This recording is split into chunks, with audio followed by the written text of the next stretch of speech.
Before we get into the video, could everyone please subscribe to my Endless Diary Tales channel? Thank you so much. Lily, let's get a divorce. Michael stood at the doorway in his military uniform, his face stern and composed like a man ready to march onto the battlefield. I was sitting at the table mending his army socks. When I heard those words, my hands froze. Not because I was shocked, but because I had long known this day would come. After being reborn back to 1975, I carried all the memories from my previous life. I knew perfectly well that today he would say exactly this. So I kept my head down and continued sewing. My voice was so calm that even I found it frightening. Emma, she needs a proper title, Michael said, his voice slightly strained. She's pregnant. The needle pricked my finger. A drop of blood fell onto the white sock, blooming into a small red flower. In my previous life, when I heard those words, I cried until the sky seemed to collapse. I knelt on the ground, clinging to his legs, begging him not to leave me. At that time, I didn't know it was all an act, something he and Emma had planned together. Emma wasn't pregnant at all. She just wanted the title of a soldier's wife so she'd get transferred to the provincial hospital. And I, the foolish woman that I was, actually divorced him. I even gave them the house we'd received as a wedding gift. Less than 6 months after the divorce, Emma miscarried and then easily transferred away, leaving Michael to drown in regret. But by then, I had already remarried and refused to ever look back. Lily, say something, Michael urged when I didn't respond, impatience rising in his tone. I slowly lifted my head, looking at the man I had once loved so desperately. Beneath his military cap, his face was sharply defined, his eyes deep and resolute. He was indeed a handsome man. But what a pity that beneath that handsome exterior lay a cold and selfish heart. All right, I said with a faint smile. But I have one condition. Michael froze, clearly not expecting me to agree so easily. According to his little plan, I was supposed to cry, refuse, and make a scene so that he could appear gentle, guilty, and full of reluctant affection. What condition? He asked cautiously. The house stays with me and you'll leave this month's salary too. I stood up, brushed the threads off my apron and continued evenly. Also, the divorce papers must clearly state that you, Michael, are the one who asked for the divorce. It has nothing to do with me. His face darkened. Lily, how can you say that? Why not? I tilted my head and met his eyes. You're the one asking for a divorce, not me. I'm a woman. I still need a place to live, don't I? But Emma is pregnant, he said. She needs a home even more. Then rent one, I replied calmly, putting away my sewing basket. Or move in with her parents. That works too. Michael's face flushed red. Lily Carter, don't go too far. The one going too far is you. I let out a cold laugh. You come to me in the middle of the night asking for a divorce and still expect me to leave with nothing. Captain Michael, do you really take me for a fool? The truth was, in my past life I had been a fool. For love, I had given up my stable job as a county school teacher and followed him to this remote military base. For 3 years I took care of him in every way possible. I managed every relationship in the compound with care. Half of his promotion from company commander to battalion commander was thanks to me. And yet in the end, he threw me away without hesitation for a scheming nurse with a delicate face. Lily, I know you hate me, but I don't hate you. I don't care whether you hate me or not, I interrupted coldly. If we're going to part ways, then let's do it cleanly. Michael fell silent for a long time. Finally, he nodded. Fine, the house is yours and the salary, I said firmly. You're the one suddenly bringing up divorce. I'll have to find a new job. I need some money to live on. But Emma and I need money too, he protested weakly. That's not my concern, I said, turning toward the kitchen. You two are young and educated. I murmured to myself. Supporting yourselves shouldn't be that hard. In the kitchen, the pot of chicken soup was still simmering. I had specially made it to nourish his health. But now it seemed that keeping it for myself made far more sense. Behind me came the sound of Michael's heavy footsteps, followed by the slam of the door. I knew he had gone to talk to Emma about it. I lifted the bowl of soup and slowly drank the rich broth, savoring its warmth. For the first time in years I felt light, almost free. In my previous life I had shed far too many tears for him. In this life I wasn't going to waste even one. Outside the window, the moonlight shone softly through the branches of the sycamore trees in the military compound, casting dappled shadows across the ground. Tomorrow I would start over. This time I would live for myself. The next morning, I woke to the sound of Emma's voice outside calling for Michael. From the next room came the sound of a woman crying softly and a man murmuring comforting words. The tone between them was tender, intimate. I stirred the porridge on the stove with a calm, steady rhythm, my heart as still as water. How could you be so cruel, Michael? Emma's voice was soft and delicate, but even through the wall, I could hear every word clearly. She said she wanted the house. Fine, but even your whole salary too. Doesn't she care about how hard this is for us? Don't cry, Emma, Michael said, sounding weary. I'll think of something. But Michael, she sobbed harder. What about the baby in my belly? I can't wait much longer. If we can't be together openly soon, I really don't know what I'll do. Her acting was as flawless as ever. In my previous life, I had fallen for that pitiful, fragile act completely. I'd actually thought she was kind and innocent. Only later did I learn the truth that ever since graduating from nursing school, she had been deliberately pursuing military officers. She had dated 3 before him, breaking things off each time when their rank wasn't high enough. Michael was her 4th target and the highest-ranking one. To hook that big fish, she had gone to great lengths.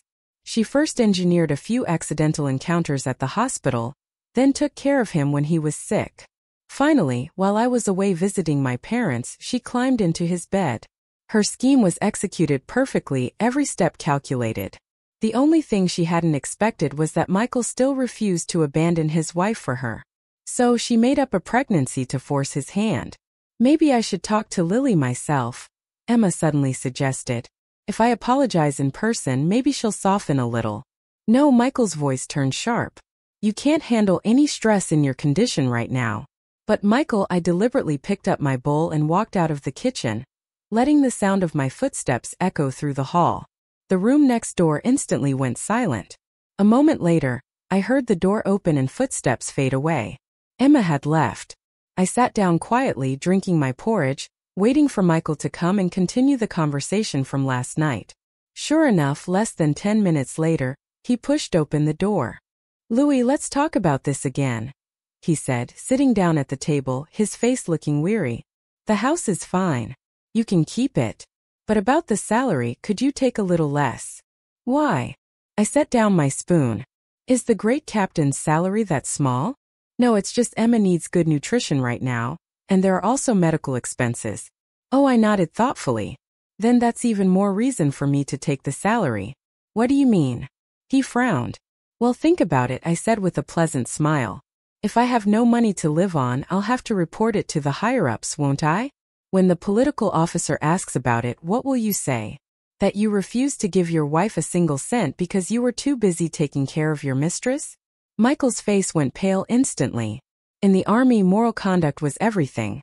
If word got out that he'd abandoned his wife for another woman, not only would his promotion be over, he might even lose his current position as battalion commander. Lily, please don't do this, he said, his voice trembling slightly. Let's part peacefully. Don't make this ugly. I'm not making it ugly, I said, blinking innocently. You're the one who asked for a divorce. I only made some reasonable requests, I said evenly. But if you demand that much, how are Emma and I supposed to live? That's not my concern. I stood up and began clearing the dishes. Since you two had the courage to be together, then you should also have the courage to face the consequences. Michael was silent for a long time before gritting his teeth and saying, Fine, I'll give you half of my salary. All of it, I replied firmly. And I mean this month's salary, not the ones after Lily Carter. He finally lost his temper and slammed the table. Don't push your luck. The ones pushing their luck are you two. I looked at him coldly. Michael, search your heart. For the past 3 years, how have I treated you? He opened his mouth but couldn't say a word. For these 3 years, I truly had been an impeccable wife, washing clothes, cooking meals, tending to his daily needs, managing his relationships inside the compound, and maintaining a spotless reputation among the officers' families. There was nothing in my conduct he could possibly fault.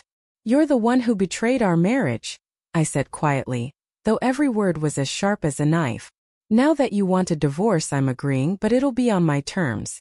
If you don't agree, then we won't divorce. Not divorce. Michael looked stunned. That's right. No divorce. I gave a small smile. I'm not in a hurry. I've got plenty of time to drag this out with you. Emma's belly will supposedly get bigger day by day. Let's see who ends up more desperate then. Of course, I already knew Emma wasn't pregnant at all. The reason they were in such a rush to get divorced was because they were on a deadline. Emma had already secured a transfer to a hospital in the provincial capital, but she could only go under the status of a military officer's wife, and that transfer had to happen within 2 months. Otherwise, the opportunity would be gone. So no matter what, they'd have to agree to my terms. Sure enough, Michael's expression shifted several times before he finally nodded and said through clenched teeth, "All right, have it your way." I felt a quiet satisfaction, though my face remained perfectly calm. Good. Then tomorrow we'll go to the Civil Affairs office to complete the procedures. Tomorrow? That soon? Of course, I said with a faint smile. Didn't you say Emma's pregnant? The sooner you get married, the sooner her reputation stays intact. Michael had no words left. He could only nod. Watching him leave, shoulders slumped, I felt lighter than ever. In my past life, I had humbled myself for him for 3 years. In this life, it was finally his turn to pay the price for his choices. The next morning, on our way to the Civil Affairs office, Emma came along too. She wore a light pink dress that hugged her slender waist, hardly looking like a woman who was supposedly pregnant. But considering it was 1975, when most people knew little about medicine, and given how convincing her acting was, she could still fool others easily enough. "Lily," Emma called softly as she walked up beside me, her eyes red. "I'm sorry. This is all my fault." "It really is your fault," I replied coolly without any hint of politeness. She clearly hadn't expected me to respond so bluntly.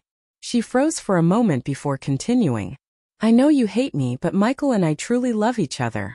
I nodded and then said, "I just hope you can understand us," she said tearfully. "After all, feelings can't be forced." "I understand," I said with a smile. "That's why I agreed to the divorce, didn't I?" According to her imagination, I was supposed to cry, make a scene, fight for Michael's affection so she could play the gracious, forgiving woman, and make him love her even more. "Lily," she asked cautiously, "you really don't hate me?" "Hate you? Why would I?" I glanced at her. "You're not that important." The words hit like a slap. Emma's face flushed crimson. She wanted to argue back but couldn't find a single thing to say. Still, I was rather curious. I continued calmly. "So tell me, Emma, what made you fall for Michael? Was it because he's a battalion commander?" "No, of course not." Emma denied it quickly, shaking her head. "I really love him." "Love him?" I asked with mild curiosity. "What is it exactly that you love? His character or his looks?" Her lips parted, but she couldn't answer because the truth was she didn't love Michael the man. She loved his position, his rank, and the bright future that came with it. "We truly love each other," she finally repeated, clinging to that same line as if it could make it real. "Well, if you truly love each other," I said, patting her shoulder lightly, "then you'd better live well together. But let me give you one piece of advice." "What do you mean?" she asked, blinking nervously. "Be careful with Michael," I said meaningfully. "If he could abandon me for you, then one day he can just as easily abandon you for someone else." Emma's face paled. She clearly hadn't considered that. "Lily, please don't try to stir things up between us," she said uneasily. "Stir things up?" I blinked innocently. "I'm just telling you the truth. If a man can betray the wife who's been with him through everything, what makes you think you're special?" The words hit her like a blade.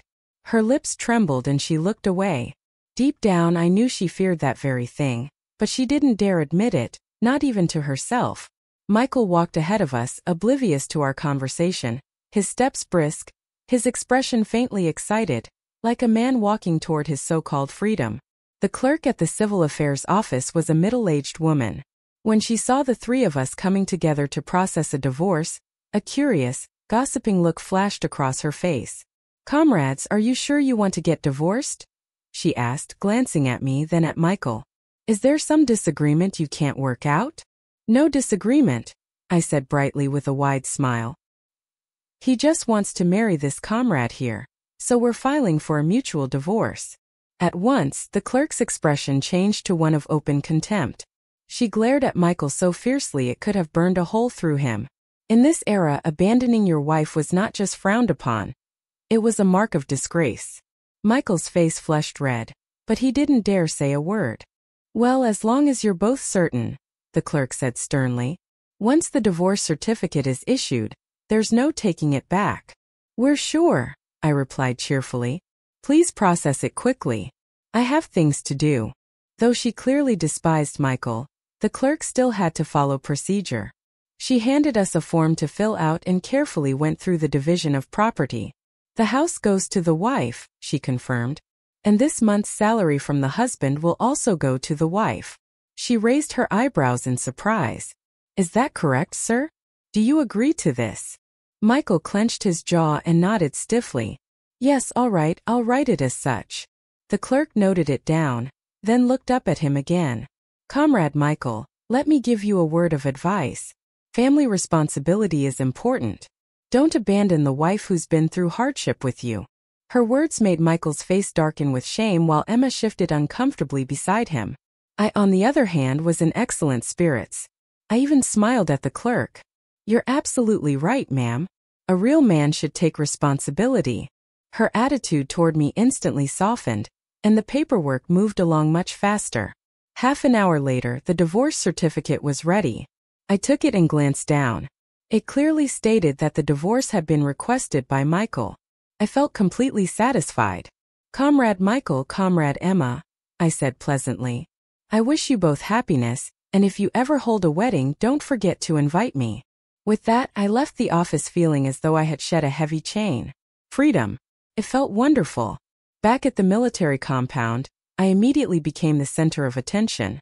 Though we had handled the divorce as quietly as possible, gossip spread faster than fire. "Lily dear, I heard you and Michael got divorced." Neighbor Mrs. Wang grabbed my hand, her face full of concern. "What happened?" "He found someone new," I said calmly without any attempt to hide it. Mrs. Wang's eyes widened. "Really? That can't be true. Michael doesn't seem like that kind of man." "You never really know what's in a person's heart," I replied with a faint smile. "But it's fine. The sooner I found out, the sooner I could let go." "But Lily," Mrs. Wang asked worriedly, "what will you do now living alone? Should I introduce you to someone?" "There's no need," I said gently. "I just want some quiet time for myself." It didn't take long for the gossip to spread through the entire military compound. Everyone's opinion of Michael changed drastically. Once respected for his competence and integrity, he was now seen as a heartless man. Especially among the officers' wives, his reputation plummeted. Who would have thought Captain Michael was that kind of person? You really can't judge a man by his face. And that nurse Emma isn't any better. She's always chasing after married men. At least Lily Carter's got some backbone. Anyone else would have been crying for days by now. Those whispers eventually reached Michael's ears, damaging his standing within the regiment. Even the political officer called him in for a private talk. "Comrade Michael," the officer said sternly, "as an officer, your personal conduct affects the image of the entire unit. I hope you'll handle your private matters properly, and not let them interfere with your work." It was a warning, a clear one. The pressure on Michael was enormous, and things weren't going well for Emma either. At the hospital, the other nurses whispered about her behind her back, making her feel deeply uncomfortable. "Nurse Emma, we heard you're marrying Captain Michael," someone said with mock sweetness. "Congratulations," another added. From nurse to battalion commander's wife. What a promotion! Though the words sounded polite, the sarcasm and bitterness in their tone were unmistakable. Emma could only force a smile and respond politely, even as resentment brewed inside her. She had thought that marrying Michael would finally bring her the respectable, enviable life she wanted. Instead, she was surrounded by gossip and disdain. What hurt her the most, however, was that Michael's attitude toward her had changed. The tenderness and patience he once showed were gone. He was often distracted, cold, and at times snapped at her without reason. "Michael, what's wrong?" she asked carefully one night. "Did I do something wrong?" "No," he said curtly. I'm just tired. Then let me massage your shoulders, she offered softly, trying to sound considerate. No need. He pushed her hand away. I just want to be alone. Emma's heart sank. A sense of loss and unease crept over her. She began to suspect that Michael was regretting his decision, perhaps even thinking about his ex-wife. The thought haunted her, keeping her awake at night, but she didn't dare ask him outright. As for me, my life had never been more peaceful. Without a husband to care for, I finally had time to do the things I loved. I spent my days reading, painting, listening to the radio, and chatting with neighbors. My days were full and satisfying. Most importantly, I started making plans for the future. First, I focused on studying, brushing up on my English and professional skills. Then I worked on finding a job. I had already contacted some old acquaintances in the county and arranged to return to teaching soon. And lastly, investment. It wasn't the right time yet, but I had already started paying attention to promising industries. With the experience I carried from my past life, I believed I could build something better this time around. A month later, Michael and Emma got married. The wedding was simple. Just a few close colleagues attended. Not even the senior officers showed up, which was quite telling. Normally, it was customary for the commanding officers to at least make an appearance at a battalion commander's wedding, but in this case, none of them wanted to be involved. When I heard the news, I was packing my suitcase. I was preparing to move back to the county. I had decided not to sell the house for now. It could either be rented out or kept for myself later. Lily, are you really leaving? Mrs. Wong looked reluctant to see me go. Isn't it good living here? It's too easy to run into uncomfortable situations here, I said with a smile. I'll feel more at ease in the county. Well, that's true, she nodded. You can't help but bump into them all the time here. But if things don't go well out there, you can always come back. Thank you, Mrs. Wong. I'll remember that, I said sincerely. After finishing my packing, I hired a horse-drawn cart to move my things. Just as I was about to leave, Michael appeared. He was wearing his long military coat, his face looking tired and thin. He had lost quite a bit of weight since a month ago. Lily, you're moving out? He asked from the doorway, his voice carrying a strange mix of emotions. Yes, I replied without looking up, continuing to organize my belongings. I'm leaving soon. Why didn't you tell me? Why should I? I asked calmly. We're already divorced. I don't need to report to you where I'm going. Michael was silent for a moment, then said quietly, Lily, can we talk? There's nothing left to talk about. I placed the last piece of clothing into my suitcase. You're a married man now and I'm a single woman. It wouldn't be appropriate for us to be alone together. I know you hate me. I already told you, I interrupted. I don't hate you. I just don't see any reason for us to stay in touch. That hurt him more than hatred ever could because it meant I had truly let him go. Lily, after all, we were husband and wife once. Ex-husband and wife, I corrected him. And it was you who wanted the divorce. Michael's face darkened, but he had no argument to offer. At that moment, Emma appeared. She was wearing the red coat from their wedding, her arm looped tightly through his. Michael, there you are, she said, then noticed me packing. Surprise flickered across her face. Lily, are you moving out? Yes, I replied politely. I'm going back to the county for work. Congratulations to you both. Happy newlyweds. Thank you, Emma said with a forced smile. If you ever have any trouble out there, you can come to us for help. Her words sounded kind and generous, but I could hear the insincerity beneath the surface. I'll be fine, I said with an easy smile. I do well on my own. Her smile stiffened. She had clearly hoped I'd be struggling because only then would her so-called victory feel more satisfying. That's good, she said quickly, tightening her grip on Michael's arm. Well, live happily too. I wish you both happiness, I said sincerely. And I meant it because I knew their happiness wouldn't last long. Emma's true nature would soon reveal itself, and Michael would pay for his choices. The driver called out to tell me it was time to go. I picked up my final suitcase and turned to leave. Lily, Michael called after me suddenly. I looked back at him. His eyes were filled with complicated emotions. Regret, guilt, maybe even longing. Take care, he said quietly. I nodded once, then turned firmly toward the cart. Behind me, I heard Emma's voice, soft and possessive. Michael, let's go home. I didn't look back. That place wasn't my home anymore. As the cart slowly rolled out of the military compound, I watched the familiar buildings fade into the distance. There wasn't a trace of nostalgia in my heart, only calm and quiet relief. A new life was beginning, and for the first time, I felt a genuine sense of freedom. The teaching position in the county had already been arranged. Soon I would be standing in front of a classroom again, doing the work I truly loved. And with the knowledge and experience from my past life, I already knew what was going to happen next, which meant I could prepare in advance. This time around, I was determined to live brilliantly and freely. After returning to the county, I quickly settled into my new life. The current principal of the high school was an old friend of my father's. He knew my situation well and treated me with genuine sympathy. Lily, you've really been through a lot, he said, patting my shoulder. But maybe it's for the best. Now you can focus on teaching. Thank you for your kindness, Principal, I replied sincerely. Don't mention it. We've always known your ability. You were one of the best teachers our school ever had.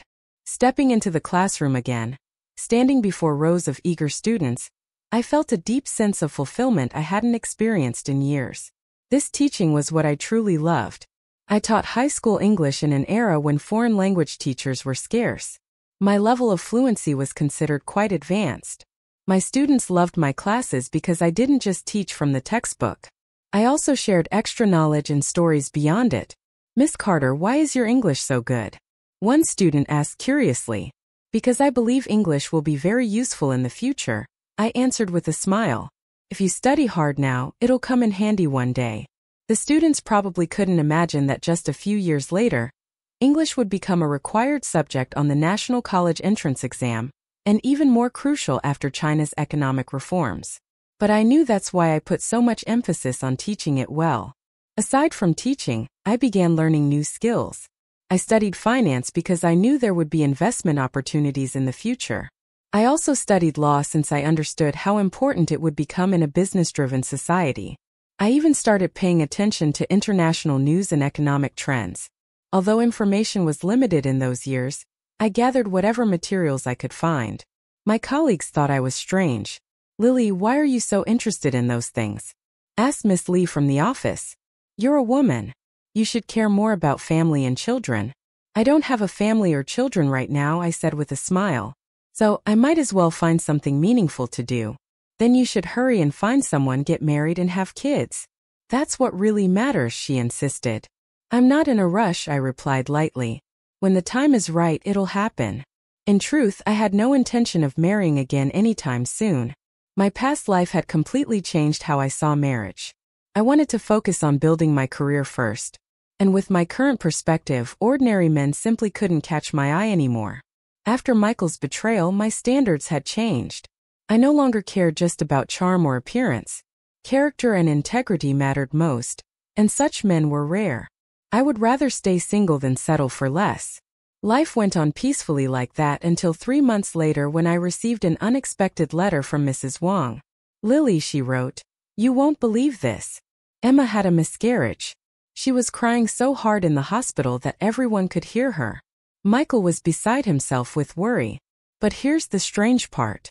Some people at the hospital said she was never pregnant to begin with. The whole compound is talking about it. I couldn't help but smile as I read the letter. So, Emma's secret was finally out and much earlier than I'd expected. In my previous life, her supposed miscarriage had happened half a year after the wedding. This time it had come 3 months sooner. Perhaps because my calm indifference had made her anxious, and she'd wanted to end the lie quickly. But what she didn't realize was that revealing the truth now would only make things worse for her. Mrs. Wang continued in her letter. Everyone's gossiping about it. Some say Emma was lying from the start and that Michael was deceived. Others insist she really was pregnant but lost the baby because she was too weak. Either way, the rumors are spreading fast and Michael's face is practically ruined. I could easily imagine what Michael must have felt. He was probably beginning to doubt Emma already. If she truly had never been pregnant, then it meant he had been completely fooled. He had thrown away his wife for a lie. The kind of blow Michael suffered was devastating, especially for a man with such a strong sense of pride. A month later, I received another letter from Mrs. Wang. And this time the news was even more shocking. "Lily, you'll never believe what happened," she wrote. "Michael and Emma had a huge fight. He beat her so badly her face was all bruised and swollen. Now she's threatening to divorce him." I frowned as I read the letter. Michael had actually raised his hand against a woman. That truly surprised me. In my past life, though he had been cold and selfish, he had never been violent. I continued reading.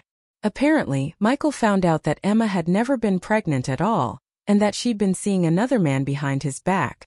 That day, he came home early and caught her with a male doctor. They were hugging each other. Michael went crazy on the spot. He beat that doctor up, then turned on Emma. That development was unexpected even for me. Emma had cheated so soon after marrying him. It seemed she really was as fickle and shallow as I'd thought. Barely married and already unable to control herself. Now Emma's staying at the hospital, the letter went on. She says she's divorcing Michael. He agreed but insisted that she leave with nothing. They've been fighting like crazy. Even the political officer had to step in and mediate. Everyone's saying it's karma. They're getting exactly what they did to you. Reading that, I didn't feel happy or vindicated because really, there was no joy in someone else's misery.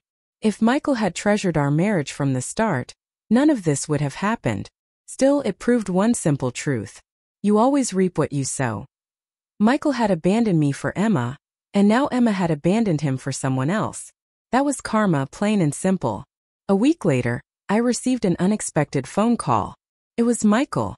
"Lily, it's me," came his hoarse voice through the receiver. "What is it?" I asked evenly. "I'd like to see you. There's something I want to say."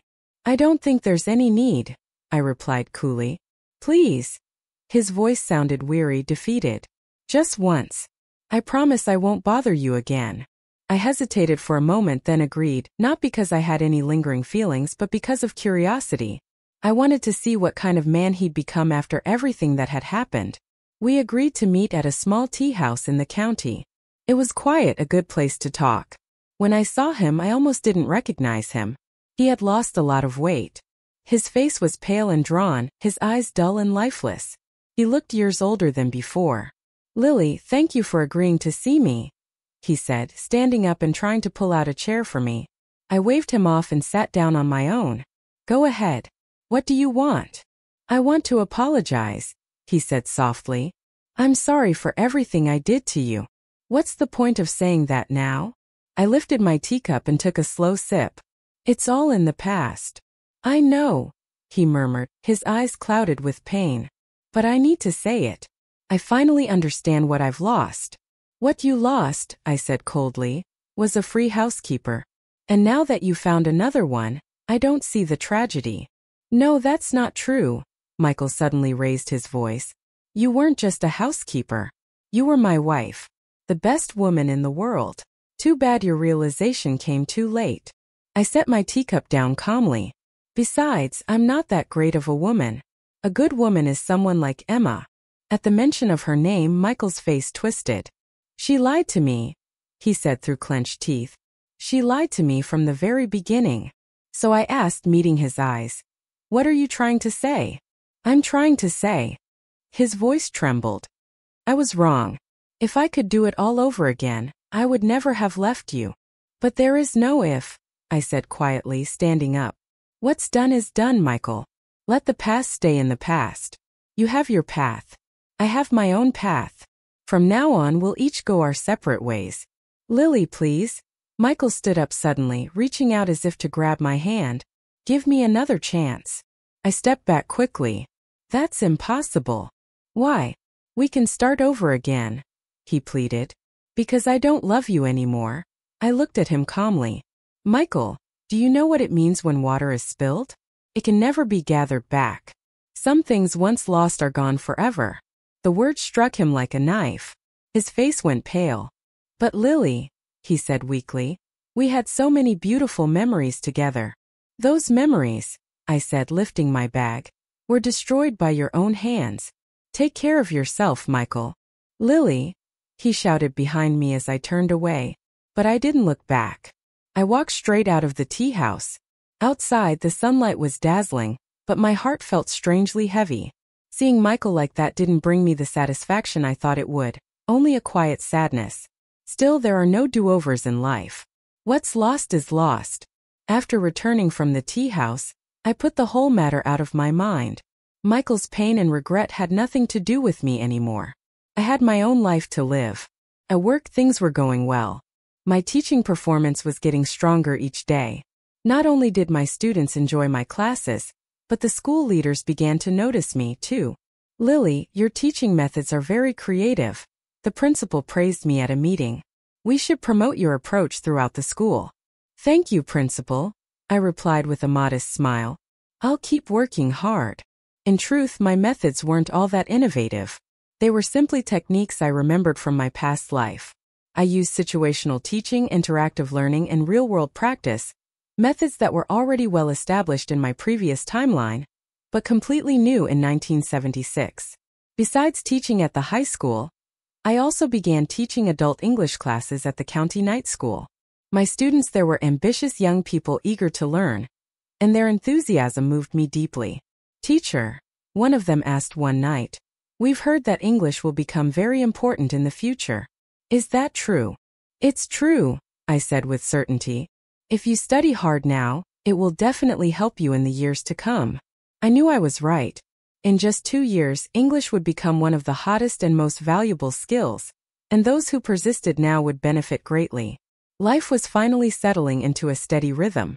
I started planning further ahead, saving money because I knew investment opportunities were coming, expanding my social network by befriending capable, forward-thinking people, and even preparing for a self-study exam to upgrade my academic credentials. Everything was moving in a positive direction until one afternoon when unexpected news arrived. Miss Carter, the school gatekeeper, came running to find me. "There's a woman named Emma outside asking for you." I was caught off guard. Emma, what could she possibly want from me? When I reached the gate, I saw a woman standing there. She was wearing a worn-out coat, her face pale and tired with faint bruises along her cheek. She looked nothing like the elegant nurse she once was. Just a broken, desperate woman. "Lily." Emma's eyes filled with tears as soon as she saw me. "I finally found you. What do you want?" I asked, keeping my distance, my tone calm. "I want to apologize," she sobbed, tears streaming down her face. "It's all my fault. I hurt you and I hurt Michael. It's all in the past. There's no need to apologize," I said evenly. "No, I have to say it." She wiped her tears and looked at me with trembling lips. "Now I finally know. Michael has always loved you." Her words didn't interest me much, but I still asked, "So what?" "I want to beg you to go back to him," she said suddenly, then dropped to her knees before I could react. "Please save him." Startled, I quickly reached out to pull her up. "What are you doing? Stand up. If you have something to say, just say it." "Michael is suffering," she cried. "He drinks every day now. He's in pain and it's destroying him. His work is being affected too." Emma clutched my hand tightly. "Only you can save him. This has nothing to do with me." I pulled my hand free from her grasp. "His pain is his own doing." "But Lily," she pleaded tearfully, "you and Michael were married for 3 years. Doesn't that mean anything to you?" "That bond ended the moment he asked for a divorce." I cut her off coldly. "Emma, stop clinging to this. Let it go." "But I really feel so guilty," she cried. "If it weren't for me, you two never would have divorced." "If it hadn't been you, it would have been someone else," I said calmly. "A man who truly loves his wife can't be so easily tempted away." My words left her speechless. I went on, my tone steady. "Tell me, Emma, are you here because you truly care about Michael, or because you want to ease your own guilt?" Her face turned red, her lips trembling, but she couldn't argue because she knew I was right. This wasn't about Michael's well-being at all. She was here to make herself feel better.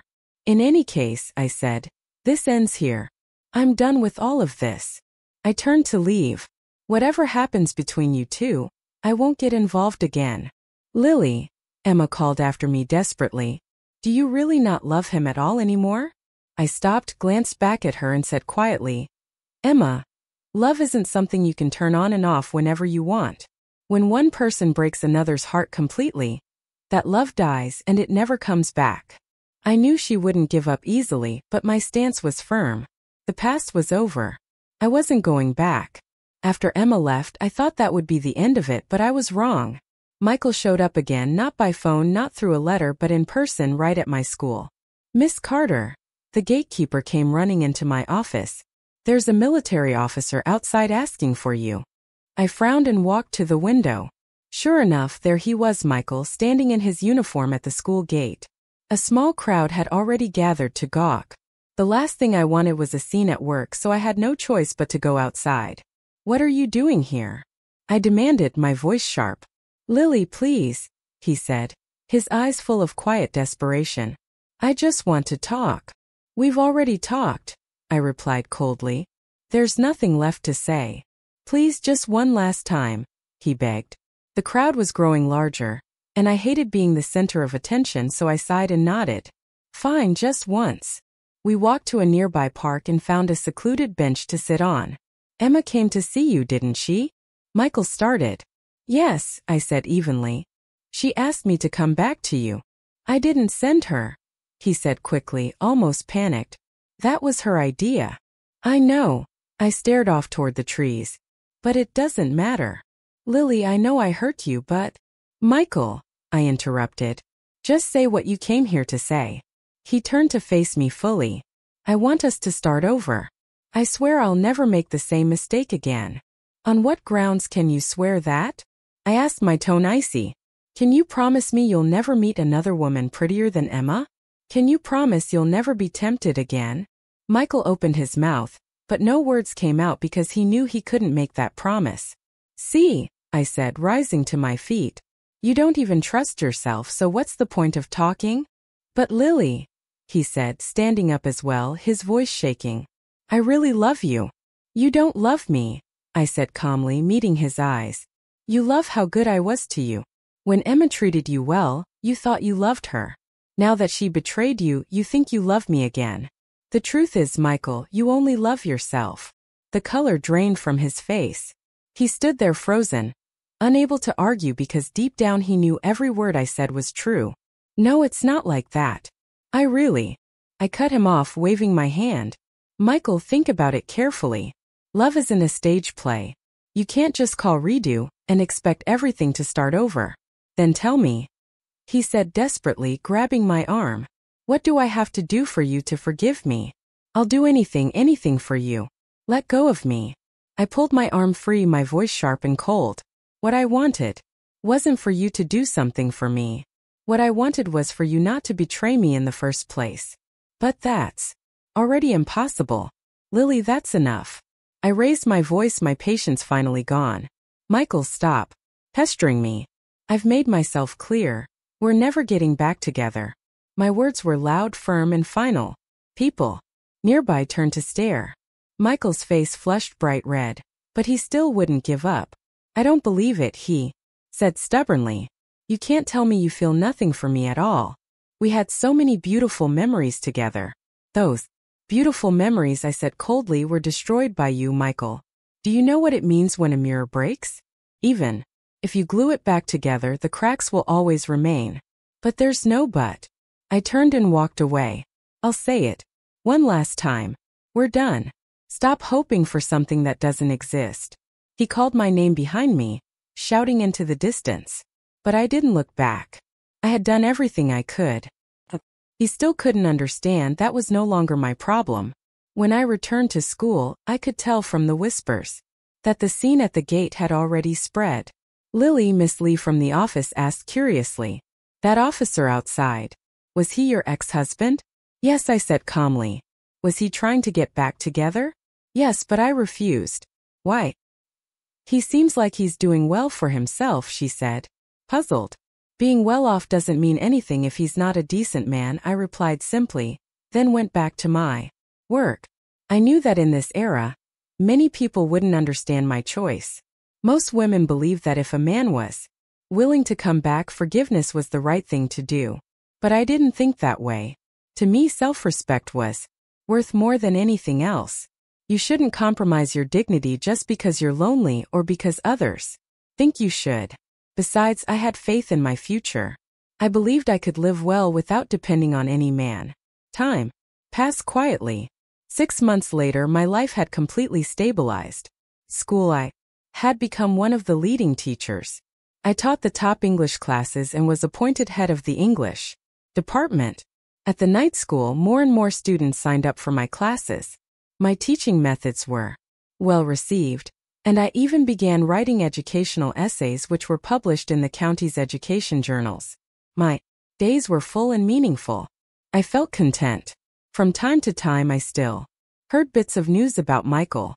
Apparently he had fallen into a slump for a while. His work had suffered and he'd almost been dismissed. Only with the political officers' help had he managed to pull himself together again. According to Mrs. Wong, he never remarried. He still lived alone in that same house. People sometimes saw him standing by the window staring into the distance, lost in thought. When I heard such things, I didn't dwell on them. Everyone must face the consequences of their own choices, and Michael was no exception. As for Emma, I was a little surprised to learn she'd married that same doctor. From what I heard, they were doing quite well. She was clearly a pragmatic woman, someone who knew how to look after her own interests. At least that meant she'd stopped clinging to Michael. Then one day, big news spread across the entire country. The college entrance exam, the Gaokao, was being reinstated. The whole nation was buzzing with excitement. Countless young people finally saw hope for a new future. As a teacher, I was thrilled for my students. But beyond that, I saw something else. A huge opportunity. Soon there would be an overwhelming demand for tutoring. Students would soon need reference books, study materials, and reliable guidance. And I was in the perfect position to provide all of it. I decided to start a tutoring program focused entirely on helping students prepare for the reinstated college entrance exam. My main subject, of course, would be English. At the same time, I reached out to a few publishing houses with plans to write a series of English study guides. Thanks to the knowledge I carried from my previous life, I already knew exactly which topics were most useful and which teaching methods worked best. In this era, that knowledge was like a gold mine waiting to be tapped. "Lily, what have you been so busy with lately?" Miss Lee asked one afternoon as she noticed me constantly writing and sketching out lesson plans. "I'm preparing some new teaching materials," I said without looking up. For students and teachers too," I replied, with a small smile. "The college entrance exams are coming back. Everyone needs to raise their level." She tilted her head. "Do you really think bringing back the exams is a good thing?" "Of course," I said, firmly putting down my pen. "It gives young people a fair chance to compete, a way to change their fate through their own effort." Miss Lee nodded thoughtfully. "That's true, though I imagine the competition will be fierce." "Fierce competition is good," I said. "It's the only way to find those with true talent." But deep down, I knew this was about more than just education. The return of the Gaokao wasn't merely a school reform. It marked the beginning of a new era for the entire nation. From this point forward, knowledge and learning would be valued more than ever before. And I intended to seize that opportunity from the very start, building a solid foundation for my future. The preparations for my tutoring center went smoothly. I rented a classroom in the county's cultural hall and planned to open during the summer break. As soon as word spread, students came flooding in. There were high schoolers, young adults, and even older people who had missed their chance years before.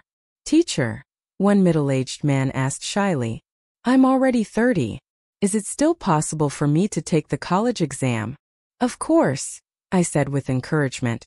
"As long as you're determined, age doesn't matter." "But my foundation is terrible," he admitted. "My English is practically zero." "That's fine," I reassured him, patting his shoulder. "We'll start from the very basics. Believe in yourself. Everything is possible." Looking into the eager faces of those students, I felt something stir deep in my chest. This was the power of a new era, the power of hope. These people were willing to work tirelessly to change their destinies, and that spirit moved me profoundly. I made a silent promise to myself. I would use my knowledge to help them achieve their dreams.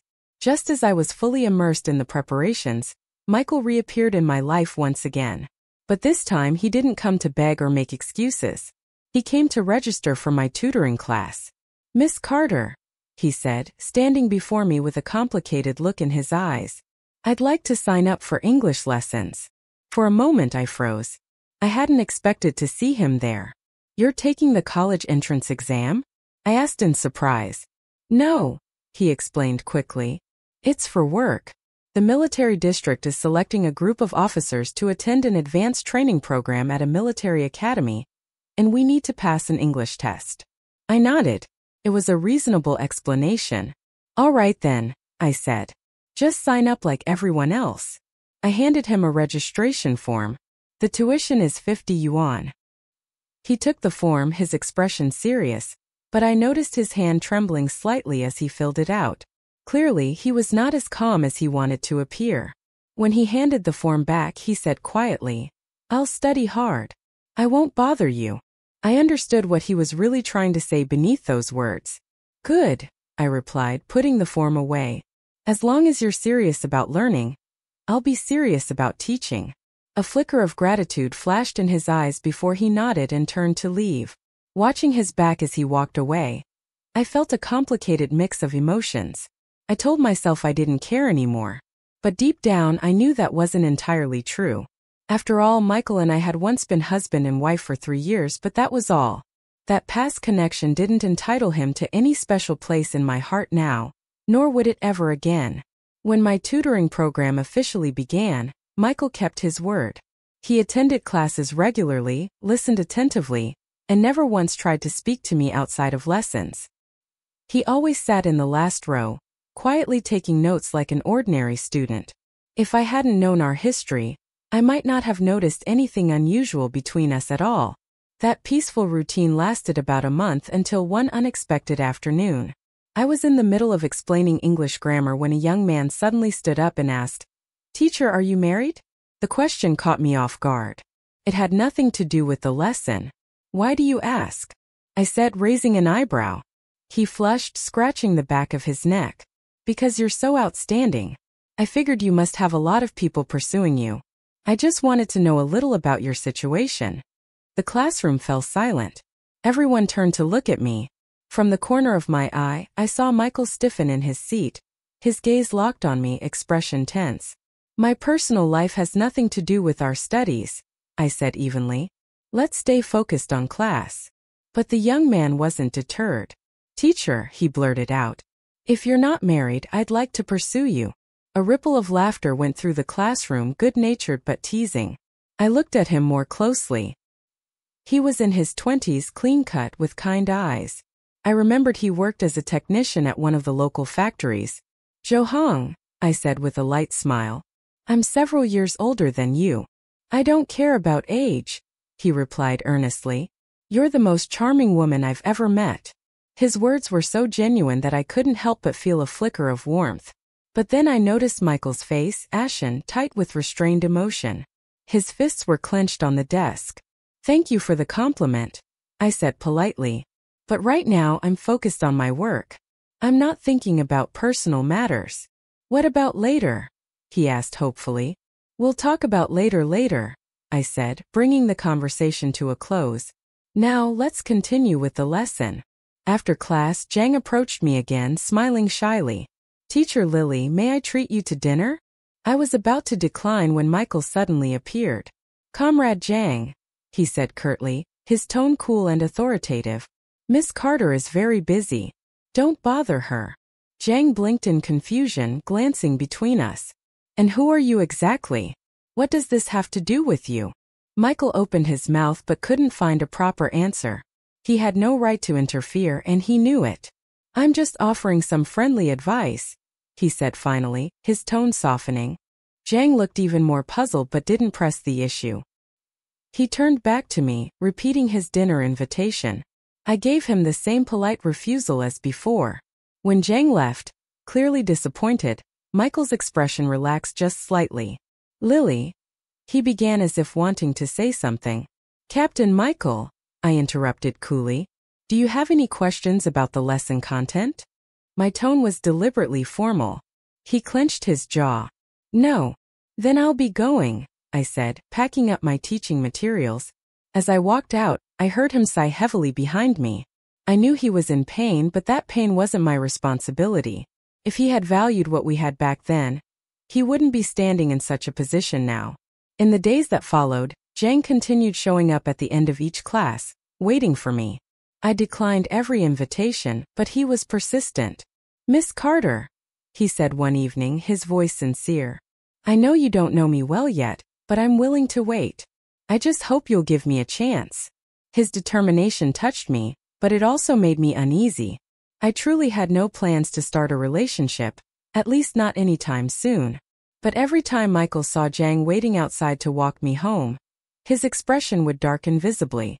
Captain Michael, I raised my voice from the front of the classroom. He jerked upright in his seat, startled as if waking from a dream. Yes, yes, teacher. A ripple of laughter spread through the class. Everyone could tell the officer was acting strangely that day. I asked you, I repeated patiently, pointing at the board. What tense is this sentence in? Michael stared at the sentence for several seconds, his lips moving slightly, but no sound came out. Sit down, I said firmly. See me in my office after class. He lowered his head, embarrassed, and the class went on. Later, when he came to the small office I used at the cultural center, I closed the door behind him. What's going on with you today? I demanded. You were completely distracted in class. That kind of behavior affects everyone else. I'm sorry, he said quietly, eyes downcast. I've just had a lot on my mind lately. Having a lot on your mind isn't an excuse, I said sternly. If you can't focus, then don't bother coming anymore. No, please, he said quickly, lifting his head. I'll focus. Just give me one more chance. Looking at his pleading expression, I sighed inwardly. For all his past mistakes, there was still a trace of the man I used to know, the disciplined soldier who took things seriously. Fine, I said at last. But this is your final warning. If it happens again, I won't be so lenient.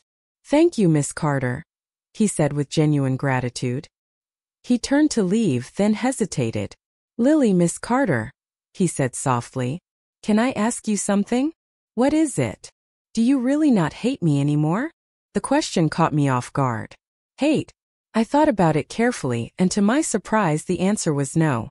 Time really was the best healer. Even the deepest wounds eventually scar over. I don't hate you, I said truthfully. But I don't love you either. Those words hurt him more than anger ever could. Because hatred still meant there was emotion, but indifference meant I had truly moved on. I understand, he said finally, his voice low. Thank you for being honest. I watched him walk away, his shoulders slightly slumped, and a complicated feeling stirred in my chest. Maybe this was the best outcome for both of us. Honesty and the ability to face each other without bitterness. My tutoring program continued to grow rapidly. Soon I opened another class, this one for beginners starting from zero. At the same time, my English textbook project with the publishing house was making real progress. The content is fresh and your methods are very practical, the editor told me over the phone. If we publish your series, it'll definitely be popular. When do you think it can be released? I asked eagerly. The earliest would be next spring, he replied. The printing factories are swamped right now. I nodded. That timeline was acceptable. In fact, it would line up perfectly with the spring registration for the college entrance exam. Besides the textbooks, I began planning to expand the tutoring center, adding math, Chinese, and physics classes. Of course, I couldn't teach everything myself. I needed capable, reliable teachers. I started reaching out to the best teachers in the county schools and soon found several promising candidates. One of them was a math teacher named Jiao Ming. He was not only skilled and intelligent, but also had a reputation for integrity. Miss Carter, your idea makes a lot of sense, Jiao said after listening to my plan. There's definitely a need for this kind of tutoring program right now. Would you be interested in working together? I asked. Of course, he said with a nod. But I do have one condition. What condition? I'd prefer to take a percentage based on results, Jiao said calmly, rather than a fixed salary. His request was perfectly reasonable, so I agreed right away. Before long, our tutoring school began to take shape. We offered 4 main subjects: English, math, Chinese, and physics, with 6 teachers across 3 classes. The scale wasn't large, but for that time it was already an impressive achievement. What pleased me most was the enthusiasm of our students. They were dedicated, hardworking, and the results showed it. In the very first batch of students who took the reinstated college entrance exam, over 80% were admitted to universities. The results caused quite a stir in the county. Our tutoring center quickly became well known. "Miss Carter, you're amazing," one student who had been accepted to a teacher's college said excitedly. "Without your help, I never would have made it into university." "This was your own achievement," I said modestly. "I only gave you the tools." "No, your methods really work," another student chimed in. "We all owe you so much." Watching their bright, hopeful faces filled me with deep satisfaction. Helping others change their fate was more fulfilling than anything else I could imagine. But success inevitably brought new challenges, particularly from competitors. Other tutoring schools began to appear in the county, and some people even tried to smear our reputation. "I heard that Miss Carter's personal life is messy," someone gossiped. "She's divorced." "Really? Can a woman like that even be a good teacher?" The rumors were cruel, but they still swayed some parents. A few withdrew their children from our classes and sent them elsewhere. I didn't let it bother me too much. I believed that true gold would always shine. Skill and results spoke louder than gossip. Sure enough, a few months later, those same families brought their children back. "Miss Carter, we're so sorry," one parent said apologetically. "We shouldn't have believed those rumors." "It's all right," I said with a kind smile. "You're free to choose what's best for your child. What matters most is that they keep learning." That incident only strengthened my determination to continue. No matter what obstacles arose, I was going to keep building this school because I knew it was more than a job. It was a calling, something that truly benefited society. When my English textbook series was finally published, the response was overwhelming. Within a single month, it had been reprinted 3 times. The editor called me in excitement while I was teaching one evening. "Miss Carter, your book has sold over 100,000 copies already," he said. "That's practically unheard of for an educational guide." When I hung up, I couldn't stop smiling. It wasn't just about the money. It was the recognition. My teaching philosophy, my approach was finally being validated. The royalties weren't enormous, but in those days they were a substantial sum for me. I decided to reinvest every cent into expanding the school. I rented a small building next to the county's cultural center, renovated it into a proper campus, hired more teachers, and added new courses. By the end of 1978, our tutoring school had grown to more than 20 teachers and over 300 students. We had become one of the most reputable educational institutions in the county. During this time, Michael continued to attend my English class. He was diligent and never missed a session. His progress was solid and he kept his promise. Our relationship remained strictly professional. Sometimes when our eyes met across the classroom, I could still see that familiar, conflicted emotion in his gaze, but he never said a word. I knew he was still waiting, hoping for the day I might change my mind, but I also knew that day would never come. Meanwhile, Zhang was as persistent as ever. Escorting me to and from work had become his daily routine. Though I hadn't agreed to date him, our relationship had grown noticeably closer. "Miss Carter, what are your plans for the spring festival this year?" he asked one afternoon. "I haven't really decided yet," I said. "I'll probably just stay home and rest." "Would you like to spend it at my house?" he asked cautiously. "My mother really wants to meet you." The invitation made me hesitate. Meeting the family was a serious step, one I wasn't ready for. "Zhang, I think we still need more time to get to know each other," I said gently.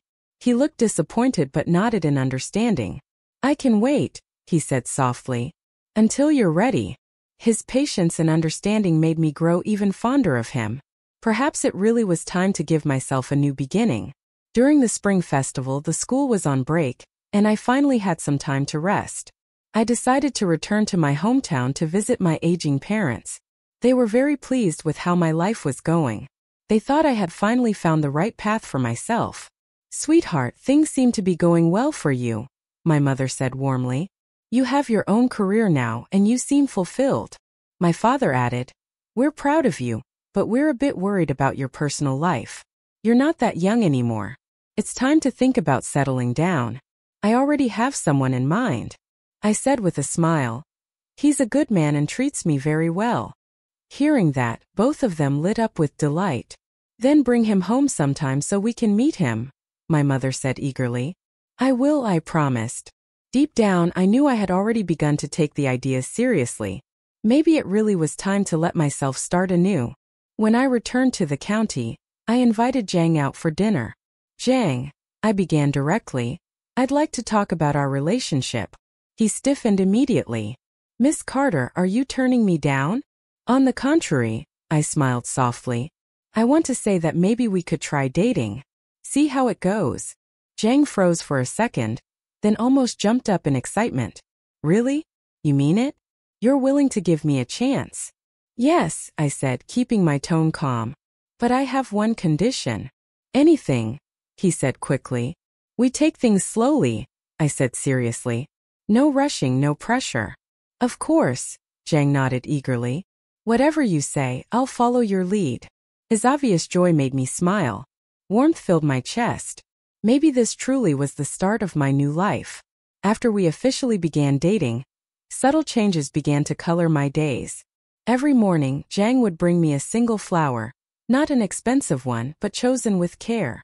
That simple gesture touched me deeply. On weekends, we'd go to the movies or take quiet walks in the park.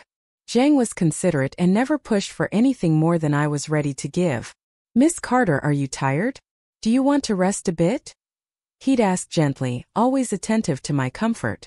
It had been a long time since anyone had cared for me like that. This calm, steady affection was so different from the fiery passion I once shared with Michael, but it was precious in its own way. Most importantly, Jang made me feel safe. I didn't have to live in fear of betrayal. Of course, our relationship didn't go unnoticed. People talked, and Michael in particular seemed affected. He had grown even quieter lately. One day during class, I happened to glance toward the window and caught sight of him staring outside. Jang and I were walking hand in hand past the building. His expression darkened immediately. After class, he approached me. Miss Carter, he said formally, I'd like to talk to you. About what? I asked coolly. Is it related to your studies? No, he said after a pause, clenching his jaw. It's about you and Jang. That has nothing to do with you, I replied flatly. I know, he said quietly, taking a deep breath. But I still need to ask. Are you sure about this? Sure about what? I asked, my voice turning cold. About being with him, Michael said, his voice trembling slightly. Do you even know what kind of man he is? That's none of your concern, I said sharply, anger rising in my chest. Michael, whatever we once had is over. You have no right to interfere in my life.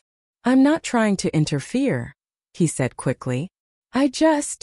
He hesitated for a long moment before finishing. I just don't want to see you get hurt. Hurt?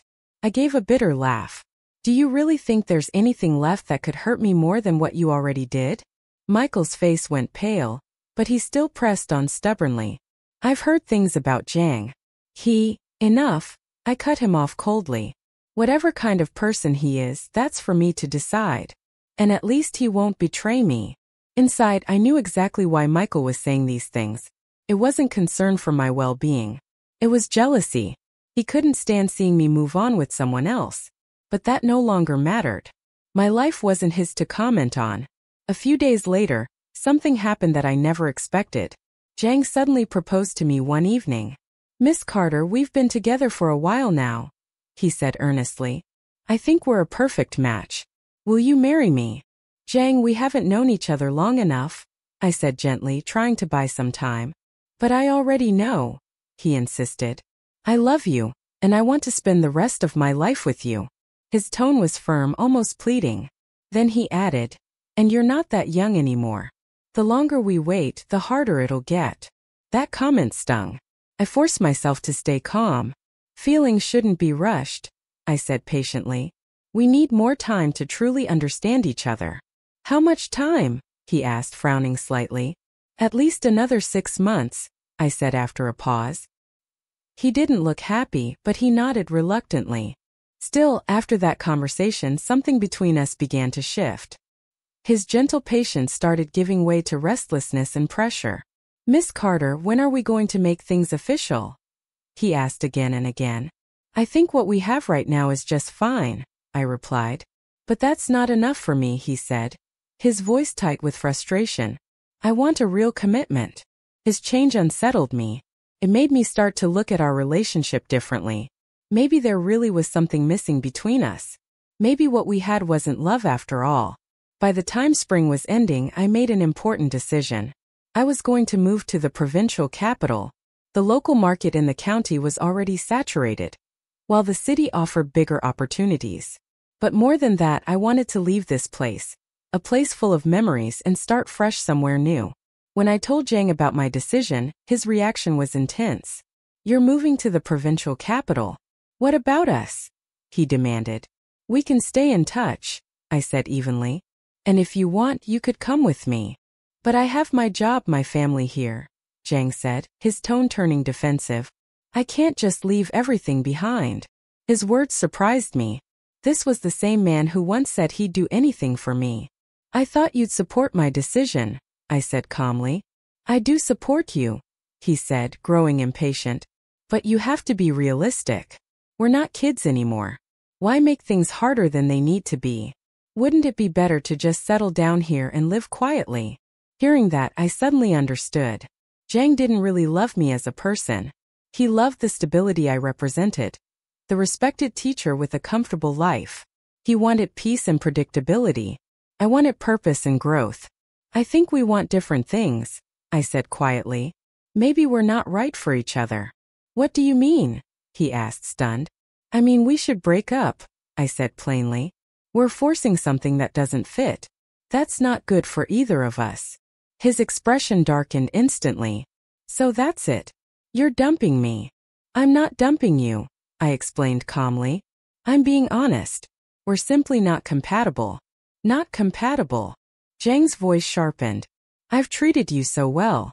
What more do you want?" "I want understanding," I said firmly. "Support, not control." Our raised voices began to draw attention.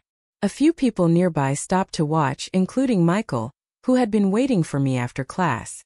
He saw the argument, hesitated for a moment, then walked over. "Is there a problem?" he asked. "None of your business," Jang snapped, glaring at him.